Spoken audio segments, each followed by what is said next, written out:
In Kentucky, where the Cumberland River picturesquely wends its way, we recall that it was the fertile valley of this stream that attracted the early settlers to establish their homes in the bluegrass state, the first state west of the Allegheny Mountains to be admitted into the Union.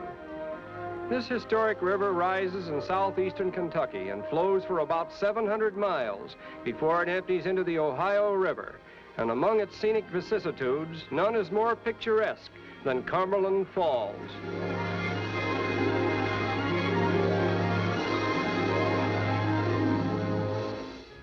Kentucky has a population of over 2.5 million inhabitants, and the majority of them live on farms and depend upon farm produce for their livelihood.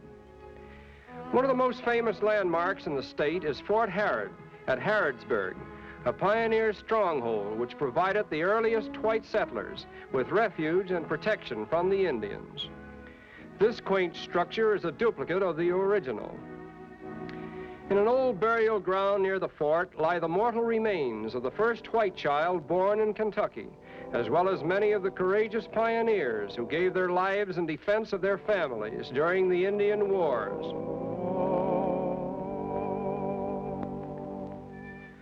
This monument is dedicated to the memory of Henry Clay, one of the foremost political leaders of the country, who endeared himself to Americans by his excessive patriotism and his persuasive oratory.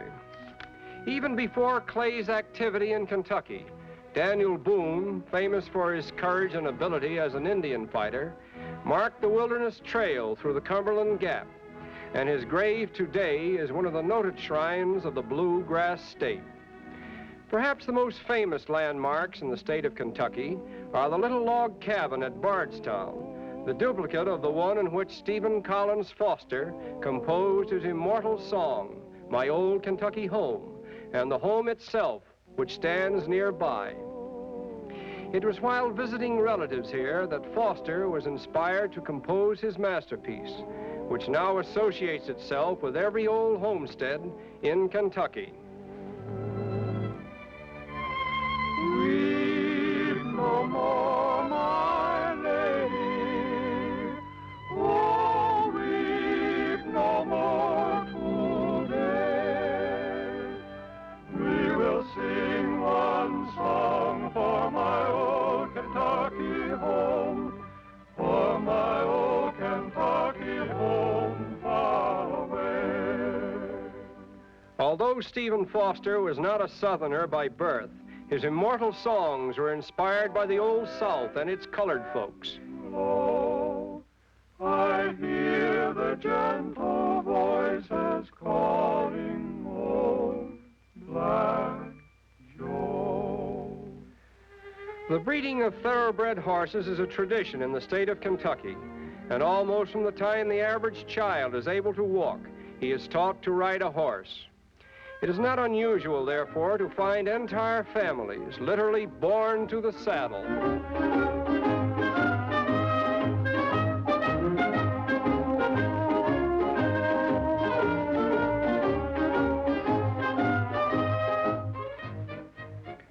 Most of Kentucky's original settlers were of English, Scotch, and Scotch-Irish descent, and they brought with them an innate love for horses, which has become a cherished tradition in the bluegrass state. After a brisk ride, there is nothing quite as refreshing as the ever-popular mint julep, made and served in the good old Southern fashion.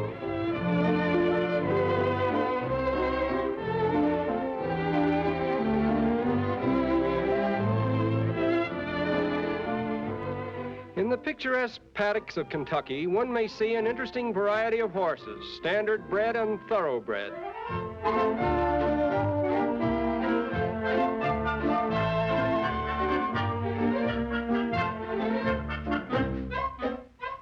Although a vast majority of Kentucky's better horses are bred for racing purposes, a number of them are reared for farm work. And in this connection, splendid specimens may be found at Spindletop Farm near Lexington.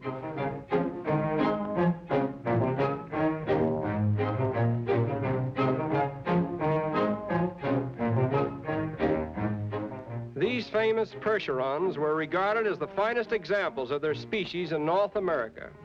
They are a breed of draft horses originating in Perche, an old district of France.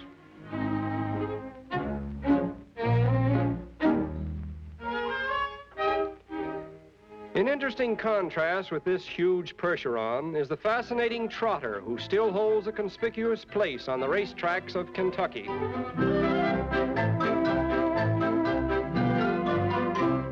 She was bred in old Kentucky where the meadow bluegrass grows, and her coat is soft and silky like the petal of a rose. She was bred in old Kentucky, and her elders mighty lucky, and she lives where the bluegrass grows. And here is the chief of Spindletop, an American saddlebred prize winner with 5 distinctive gaits and one of the longest tails ever grown by a horse.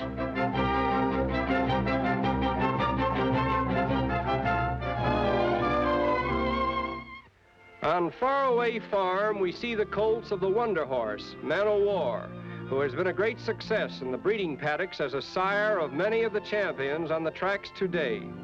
21 colts were sired by Man o' War in a recent year, and the total value of these yearlings was estimated at $1 million.